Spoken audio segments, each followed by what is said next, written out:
नमस्कार, स्वागत है आपका। आप देख रहे न्यूज 18। मैं हूं आपके साथ मेनका चौधरी और बुलेटिन की शुरुआत करते हैं। लखनऊ से बड़ी खबर है। आज से अगले 3 दिनों तक उत्तर प्रदेश में जमकर बारिश की उम्मीद जताई गई है। मौसम विभाग ने अगले 3 दिनों के लिए ऑरेंज अलर्ट जारी किया है।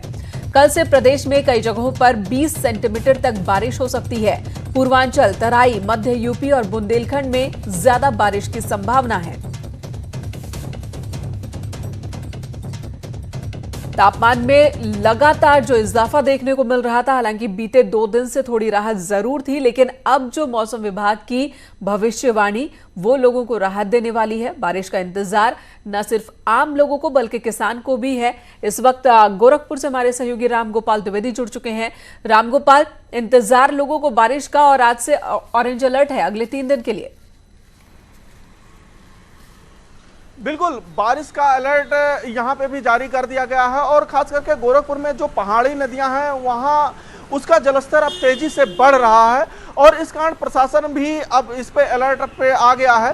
क्योंकि गोरखपुर बाढ़ के क्षेत्र में सबसे सेंसिटिव क्षेत्र है और प्रदेश में सबसे अधिक, अगर किसी जिले में बात की जाए तो सबसे अधिक बांध गोरखपुर में मौजूद है और करीब 66 बंधे यहाँ पे मौजूद हैं। 400 किलोमीटर के करीब ये बंधा पूरे गोरखपुर को सुरक्षित रखता है।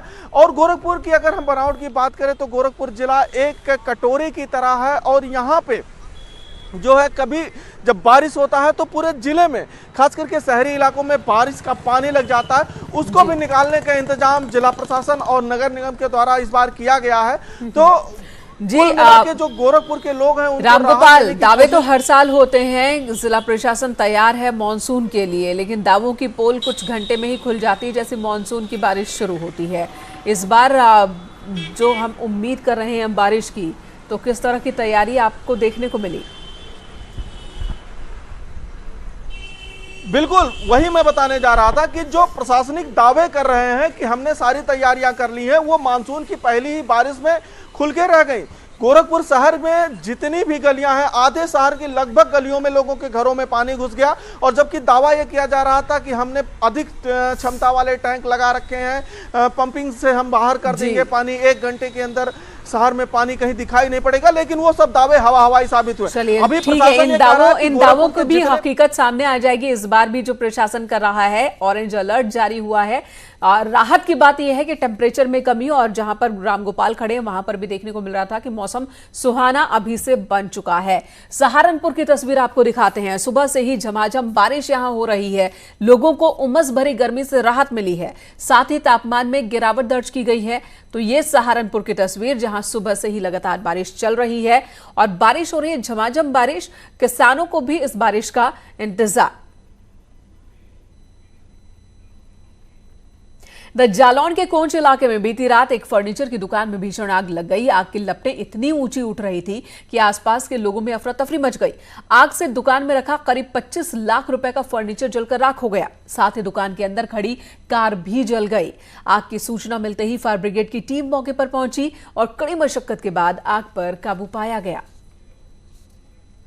तस्वीरें बहुत भयावह इस वक्त आप देख पा रहे हैं, धधकती हुई आग की ये तस्वीर। फिलहाल इस आग पर काबू पा लिया गया है, लेकिन ये तस्वीर उस वक्त की है जब आग भड़क उठी थी। फायर ब्रिगेड की टीम ने कई घंटे की मशक्कत के बाद इस आग पर काबू पाया। दुकान के अंदर जो तमाम चीजें थी सब जलकर राख हो गई। यहां तक कि एक कार दुकान के अंदर ही पार्क थी, वो कार भी जल गई। फर्नीचर का ये दुकान है, गोदाम, जिसमें आग लगी और चूंकि लकड़ी का सामान, फोम और कपड़े, जिसकी वजह से आग तेजी से फैलती चली गई। जालौन के कोंच इलाके की ये घटना है। बीती रात आग लगी है और इस आग में सब कुछ स्वाहा हो गया। लगातार आग की लपटें जो है वो ऊंची ऊंची उठ रही थी और देखिए दिन हो गया और उसके बाद भी आग धधकती रही। काफी मुश्किल के बाद इस आग पर काबू पाया गया।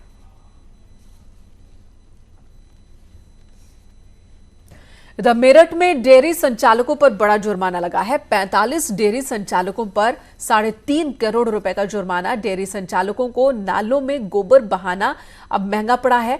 नगर निगम प्रशासन ने यह कार्रवाई की है। 3.5 करोड़ रुपए का जुर्माना अलग अलग डेयरी संचालकों पर लगाया गया है। तो ये एक बड़ी कार्रवाई है। उमेश श्रीवास्तव हमारे सहयोगी हमारे साथ जुड़ चुके हैं। उमेश, ये जुर्माना किस नियम के तहत लगाया गया? बड़ी कार्रवाई लग रही है। यह निश्चित तौर पर मेनका जी बेहद बड़ी कार्रवाई है। नगर निगम ने यह कार्रवाई की है 43 डेयरी संचालकों पर तकरीबन 3.55 करोड़ का जुर्माना लगाया गया है। ये जितने भी डेयरी संचालक थे ये सब नालों में ही गोबर बहाया करते थे, जिसकी वजह से नाले चौक हो जाया करते थे और उसका खामियाजा नगर निगम को भुगतना पड़ता था, क्योंकि बारिश का महीना चल रहा है, सावन का महीना आ गया है। ऐसे में नाले चौक होंगे तो उसकी गंदगी सड़कों पर आएगी।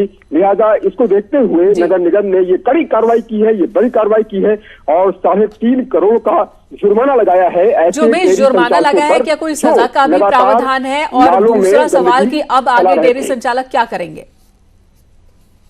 यह निश्चित तौर पर देखने वाली बात होगी कि डेयरी संचालक क्या करते हैं। बहरहाल नगर निगम ने स्पष्ट निर्देश दे दिए हैं कि ये जुर्माना उनको जल्द से जल्द जमा करना होगा और अगर ये जुर्माना जमा नहीं करते हैं तो नगर निगम का अगला एक्शन और भी कड़ा होगा, जेल जाने तक की नौबत इसमें आ सकती है।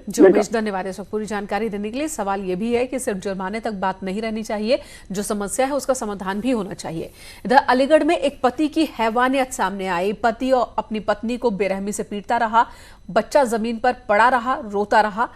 मामला टप्पल चट्टारी चौकी इलाके के खेड़िया खुर्द गांव का है। मारपीट का वीडियो एक पड़ोसी ने अपने मोबाइल फोन में बनाया है, जो सोशल मीडिया पर वायरल हो रहा है। देखिए, बच्चा यहाँ जमीन पर पड़ा रो रहा, बिलख रहा है और पति पत्नी की पिटाई कर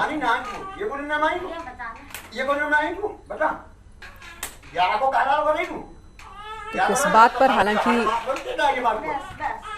ये पति का ये खौफनाक चेहरा किस बात पर सामने आया ये भी साफ नहीं, लेकिन ऑडियो आप सुन सकते हैं जिसमें पति बार बार कह रहा है कि और मारें, जिस पर पत्नी कहती है ठीक है मारिए, और वो एक के बाद एक थप्पड़ बरसाता चला जाता है। यह हैवानियत, क्रूरता, और वहीं पास में मासूम जमीन पर बिलख रहा है, रो रहा है, लेकिन इस सनके इंसान को इस बात की भी परवाह नहीं कि मासूम रो रहा है।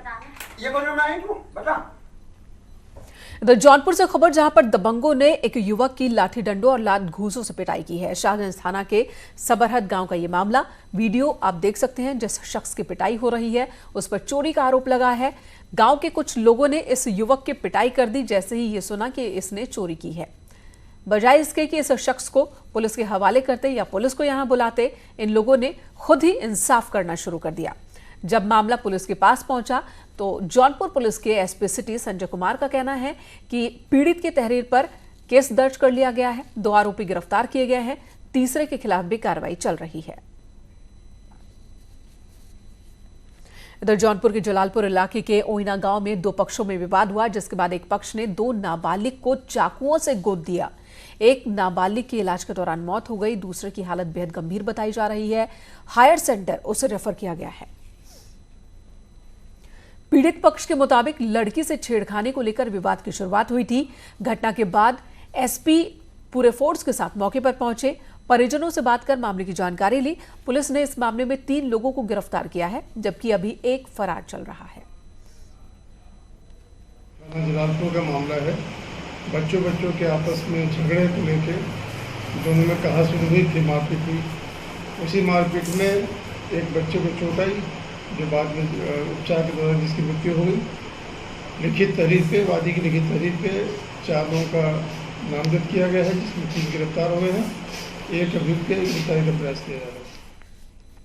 उधर सहारनपुर के थाना नांगल में टीवी पर मनपसंद प्रोग्राम देखने को लेकर 3 बहनों में झगड़ा शुरू हुआ। बाद में नाराज होकर बहनों ने विषैला पदार्थ खा लिया। तीनों की हालत बिगड़ने लगी, जिसके बाद घर वालों ने उन्हें हॉस्पिटल में भर्ती कराया, जहां एक बहन की मौत हो गई। बाकी 2 की हालत बेहद गंभीर, जिन्हें हायर सेंटर ले जाया गया। हमने यहाँ पे जो भी ट्रीटमेंट होता है वो किया, गैस्ट्रिक इलाज कराया उनको, जो है रिफाइंड पिलाया, ट्रीटमेंट दिया उनको। लेकिन ये जो लड़की है रीता, ये 4:20 पे एक्सपायर कर गई, क्योंकि उस टाइम को तो ये कॉन्शियस थी, लेकिन बड़ी जल्दी, क्योंकि इसमें सरपास में ये होता है बहुत जल्दी इसमें डिटेक्ट करता है पेशेंट। तो हमने पूरी अपनी कोशिश करी, उसको देखा, जितने जो भी मेडिसिन हम लोग दे सकते थे हमने दिया उसको। दूसरी लड़की फिर उसको उसके घर वाले यहाँ से ट्रांसफ़र करा करके हायर सेंटर के लिए लेके गए। दूसरी का 2 एक उसके बाद में इन दोनों के घंटे बाद बहुत तीसरी लड़की भी, तनु नाम था उसका, 11 साल की लड़की, तो उसको भी लेके। अगली खबर का रुख कर लेते हैं। समाजवादी पार्टी की पूर्व प्रदेश प्रवक्ता डॉक्टर रोली तिवारी समाजवादी पार्टी के नेताओं की गाली से आहत हैं। उन्होंने एक वीडियो जारी किया है। कार्यकर्ताओं पर रोली तिवारी को गाली देने के आरोप लगे हैं। रोली तिवारी ने खुद ये वीडियो बनाया और ये भी कहा है कि वो और उनका परिवार बहुत परेशान रहा समाजवादी पार्टी के इन कार्यकर्ताओं की वजह से। उसके लिए जो मेरे परिवार को जो पीड़ा हुई, जो मेरे बच्चों को पीड़ा हुई, जो मेरी बेटियों को पीड़ा हुई, मेरा पति जिसने अपने जीवन के 21 साल इस देश के लिए दे दिए, इस देश की सेवा के लिए दे दिए, आर्मी को दे दिए, बीएसएफ को दे दिए, यूएन मिशन को दे दिए, एक इतने बड़े अधिकारी की पत्नी को जो पीड़ा हुई, उस पीड़ा को मैं पूरा ईश्वर के ऊपर छोड़ती हूँ। मैं ईश्वरवादी हूँ और मैं उस पीड़ा को ईश्वर के ऊपर छोड़ती हूँ। ईश्वर उन लोगों को दंड देगा जिसने हमें कष्ट देने का कार्य किया। मैं कानूनी लड़ाई भी इसलिए नहीं लड़ रही कि मुझे किसी से बदला लेना है, क्योंकि मेरा नेचर ऐसा नहीं है। चलिए बात फर्जी शिक्षकों की करते हैं। फर्जी टीचर्स का मिलना लगातार जारी है। लखनऊ में पुलिस ने फर्जी डिग्री से नौकरी कर रहे एक टीचर को गिरफ्तार किया, साथ ही फर्जी डिग्री बनवाने वाले क्लर्क को भी गिरफ्तार किया है। कासगंज में 2 फर्जी शिक्षक पकड़े गए।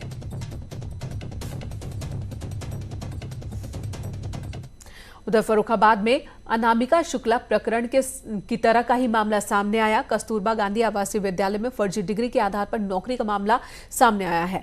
कमालगंज की वार्डन संध्या द्विवेदी पर भी फर्जी डिग्री के सहारे ही नौकरी पाने का आरोप लगा है। मामले की जांच चल रही है। की गई है। हमारा संपर्क फिरोजाबाद बीएसए साहब से हुआ है। उनके यहाँ भी संध्या द्विवेदी के डॉक्यूमेंट्स लगे हैं, हमारे यहाँ भी लगे हैं। उनको पत्र के माध्यम से मंगाया जा रहा है। आ जाती है तत्काल जो है उस पर कार्रवाई करके जो है उसको भी समाप्त किया जाएगा। खबर वाराणसी से, जहां साल 2018 की उत्तर प्रदेश पुलिस की सिपाही भर्ती परीक्षा में बड़े पैमाने पर धांधली हुई थी और इसका सरगना गिरफ्तार किया गया है। वाराणसी पुलिस ने बिहार के नालंदा से इसकी गिरफ्तारी की है। पकड़े गए सरगना का नाम राजेश कुमार महतो है। उसने पुलिस की सिपाही भर्ती की शारीरिक परीक्षा में वाराणसी में दर्जन भर से ज्यादा अभ्यर्थियों की जगह पर सॉल्वर्स को शामिल कराया था। अब तक इस मामले में दर्जन भर लोगों को गिरफ्तार किया जा चुका है, लेकिन 2 साल बाद जाकर सॉल्वर गैंग के लीडर की गिरफ्तारी हुई है। पुलिस भर्ती वाले में काफ़ी अधिक संख्या में सॉल्वर बैठे हुए थे। उसी संदर्भ में 3 मुकदमे जो है हमारे कैंट थाना क्षेत्र में लिखे गए थे, जिसमें कई लोगों को अरेस्ट करके जेल भेजा जा चुका है। उसी में पता चला था कि बिहार में राजेश कुमार महतो हैं, बिहार शरीफ के, ये वहाँ से सॉल्वरों को सप्लाई करते हैं और ये एजेंट हैं, मेन सॉल्वर एजेंट हैं। तो इनकी अरेस्टिंग की गई है और इनको अरेस्ट करके इनको जेल भेजा जा रहा है। उधर यूपी के 69,000 शिक्षक भर्ती मामले में सुप्रीम कोर्ट में सुनवाई होनी है। हाईकोर्ट की डबल बेंच के फैसले को याचिकाकर्ता ने यहां पर चुनौती दी है। दरअसल हाईकोर्ट के सिंगल बेंच ने सरकार की ओर से 8 मई 2020 को घोषित परीक्षा परिणाम पर सवालिया निशान लगाया था। कुछ प्रश्नों के ऑप्शंस गलत होने की जो याचिका दाखिल की गई थी, उस मामले में इस स्थिति पर सरकार को आदेश सिंगल बेंच ने दिया था कि ये पूरा मामला यूजीसी पैनल के सामने ले जाया जाए और हाईकोर्ट के सिंगल बेंच के इस फैसले को डबल बेंच ने रोक लगा दी थी और उस फैसले को अब सुप्रीम कोर्ट में चुनौती दी गई है। और एलएसी पर तनातनी के बीच चीन पर और भी गंभीर आरोप लगे हैं। चीन के हैकर्स लगातार भारतीय साइबर स्पेस पर अटैक कर रहे हैं।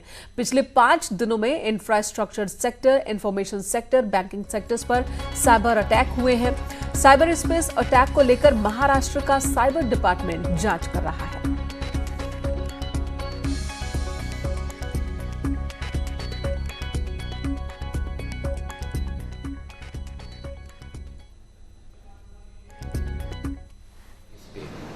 जो रिसोर्सेज हैं, स्पेशली जो कि इंफ्रास्ट्रक्चर सेक्टर में है, इंफॉर्मेशन सेक्टर में है और बैंकिंग सेक्टर में है, उसमें एकदम से चाइना के द्वारा साइबर अटैक्स की संख्या में बहुत ज़्यादा तेज़ी आई है।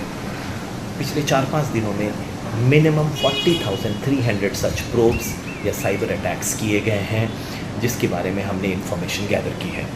साथ ही साथ ये बताना चाहूँगा कि ज़्यादातर ये सब साइबर अटैक्स जो हैं या हैकिंग अटैक्स जो हैं वो चेंगडू एरिया, चाइना के चेंगडू एरिया। शंकर आनंद हमारे सहयोगी इस वक्त हमारे साथ मौजूद है। शंकर, चीन की एक और करतूत अब सामने आ रही है। इससे पहले भी चीन पर हैकिंग के आरोप लगते रहे हैं, इस बार मामला और गंभीर दिख रहा है। देखिए मेरे ख्याल जिस तरह से चीन ये हरकत कर रहा है, इसे एक हिंदी कहावत में बताया जा सकता है एक लाइन में कि खिसियानी बिल्ली खंभा नोचे। तो यही हाल अभी फिलहाल जो है चाइना के साथ में देखा जा रहा है। चीन जिस तरह से हरकत कर रहा है, एक वही हरकत इसको उस कहावत में बताया जा सकता है।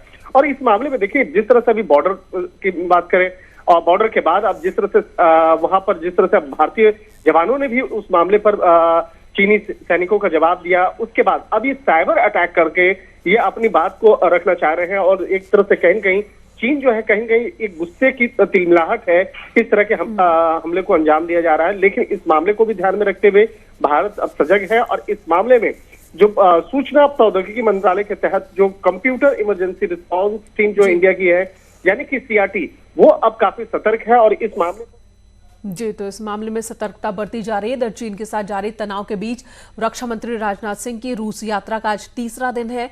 आज मॉस्को में आयोजित भव्य विक्ट्री डे परेड में वो शामिल होंगे। LAC पर जारी तनाव के बीच मॉस्को में भारत और चीन दोनों देशों के रक्षा मंत्री आमने सामने होंगे। हालांकि दोनों नेताओं के बीच मुलाकात नहीं होगी, बातचीत नहीं होगी।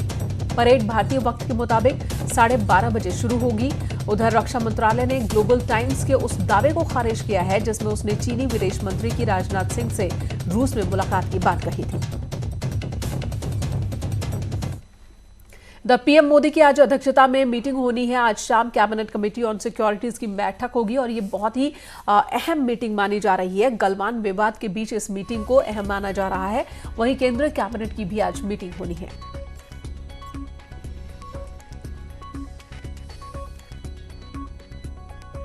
PM मोदी की अध्यक्षता में आज कैबिनेट की भी मीटिंग होगी और इससे पहले कैबिनेट कमेटी ऑन व्हील्स की मीटिंग होनी है ऑन सिक्योरिटीज की।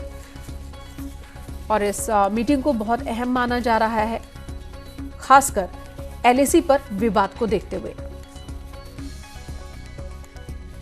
इधर टेरर फंडिंग से पाकिस्तानी उच्चायोग के अधिकारियों के तार अब जुड़ते मिल रहे हैं। NIA को अहम सबूत मिले हैं। सरकार ने अब बड़ा फैसला लिया है। फैसला यह कि पाक उच्चायोग के कर्मचारियों की संख्या कम की जाएगी। अब पाक उच्चायोग में संख्या घटाकर आधी कर दी जाएगी।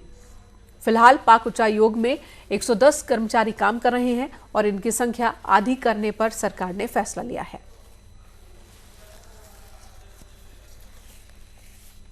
इससे पहले पाक उच्चायोग के 2 अधिकारियों को उस वक्त पकड़ा गया था जब वो जासूसी कर रहे थे। दिल्ली के करोल बाग इलाके से उनकी गिरफ्तारी हुई थी। यहां पर किसी शख्स से वो मिलने पहुंचे थे खुफिया इनपुट के लिए, जानकारी के लिए।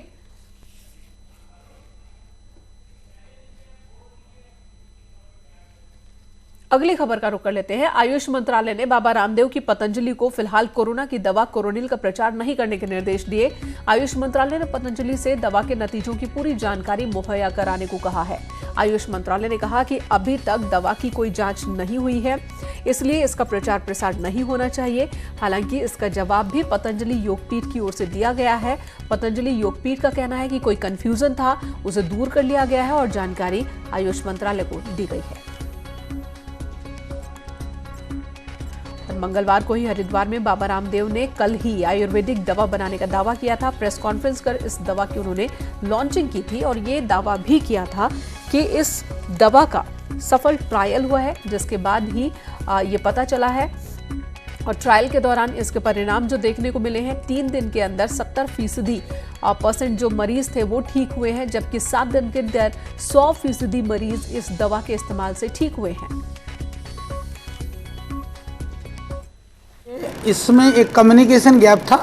सरकार ने कुछ पूछा था, हमने जवाब दे दिया है और सरकार आयुर्वेद के संदर्भ में सकारात्मक है और आयुर्वेद के प्रशंसक है, इसीलिए हमें कोई वो नहीं है।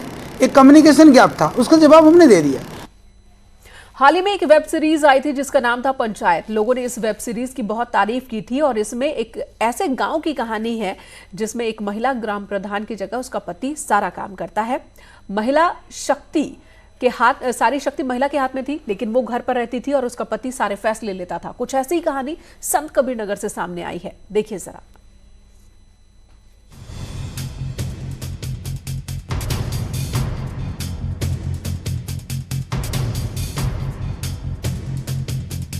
ये मंजू देवी हमारी प्रधान और ब्रजभूषण जी हैं प्रधानपति। हम हुए विकास, आपका ऑफिस सहाय। लेकिन इस फोटो को देखिए और पता कीजिए इसमें ग्राम प्रधान प्रत्याशी कौन है। पोस्टर देखते ही कोई भी बता देगा कि काला चश्मा पहने अब्दुल फत्ताह ग्राम प्रधान का उम्मीदवार होगा, लेकिन जब पोस्टर को बारीकी से देखेंगे तो तस्वीर कुछ और दिखेगी। ये पोस्टर उस वक्त का है जब संत कबीर नगर के दरियाबाद गांव में प्रधानी का चुनाव हुआ था। गांव में इसी तरह के पोस्टर लगे थे जिसमें लिखा था, वादे नहीं विकास करेंगे, साथ दीजिए काम करेंगे। लेकिन क्या जीतने के बाद इस गांव में काम हुआ? सर विकास नहीं हुआ पूरे मोहल्ले में, आप देख सकते हो। और हमको हमारे घर पे नाला आ रहा था, हमको ये दिक्कत है। देखो पूरा गली में सब पूरी आरसीसी नहीं हुआ है, न रास्ता है सही, देखो पूरा। यहाँ सवाल विकास तो है लेकिन खबर कुछ और है। आइए फिर से उस पोस्टर को पढ़ते हैं। पोस्टर की दूसरी लाइन पढ़िए, ओसाओ धान निकालो पैया, अब की बार फत्ताह भैया। इस लाइन से ही पता चलता है कि ग्राम सभा का चुनाव काले चश्मे वाले भैया लड़ रहे थे। लेकिन जैसे ही आप प्रधान पद की प्रत्याशी का नाम पढ़ेंगे, पोस्टर की साजिश का खुलासा हो जाएगा, क्योंकि ग्राम प्रधान पद की प्रत्याशी शैमा अब्दुल फत्ताह थी। लेकिन इस पोस्टर में ना तो उनकी तस्वीर है और ना ही उनका नाम बड़े अक्षरों में लिखा है। लेकिन फिलहाल मुद्दा ये नहीं है। शैमा अब्दुल फत्ताह ये चुनाव जीत गई और गांव की प्रधान बन गई। लोगों को लगा कि जब पोस्टर में वादा लिखा है उसी तरह गांव का विकास होगा। लेकिन आपको जानकर हैरानी होगी कि ग्राम प्रधान बनने के बाद शैमा अब्दुल फत्ताह गांव छोड़कर बहरीन चली गई और अरब देश से ही गांव की सरकार चला रही हैं। कहती है कि प्रधान गांव में नहीं रहते, प्रधान सऊदी रहते हैं। क्या नाम है उनका? शैमा फत्ताह। वही कोई 3 साल से गांव में सुहेल और बिलाल और लालचंद ये सब काम कराते हैं। कौन है ये लोग? उनके सहायक हैं प्रधान के। ग्राम प्रधान सहायकों को गांव की जिम्मेदारी देकर अपने पति के साथ कई साल से खाड़ी के देश बहरीन में रहती है शैमा, और उनके नाम पर गांव में काम होता है। हैरानी की बात यह है कि इस दौरान फर्जी हस्ताक्षर से विकास कार्यों के नाम पर लाखों रुपए निकाले जाते रहे। 4 साल से ग्राम प्रधान विदेश में है, लेकिन ना तो सचिव ने और ना ही किसी अधिकारी ने मामले का संज्ञान लिया। ग्राम प्रधान की अनुपस्थिति में एक समय विशेष के बाद अगर अनुपस्थित रहते हैं तो गांव एक प्रॉपर तरीके से एक समिति गठित करके उसको प्रभार दे करके वह एक लंबे समय तक जा सकते हैं, लेकिन उनके द्वारा ऐसा नहीं किया गया है। इस प्रकरण की जांच जिला पंचायत अधिकारी के द्वारा की जा रही है। वैसे वहां पर अनुशासनात्मक या वैधानिक कार्रवाई कराने के लिए चलिए अब देखते हैं कि कार्रवाई होती कब है और किस तरह की कार्रवाई होती है। फिलहाल इस वक्त बुलेटिन में इतना ही। ब्रेक के बाद भी खबरें जारी हैं।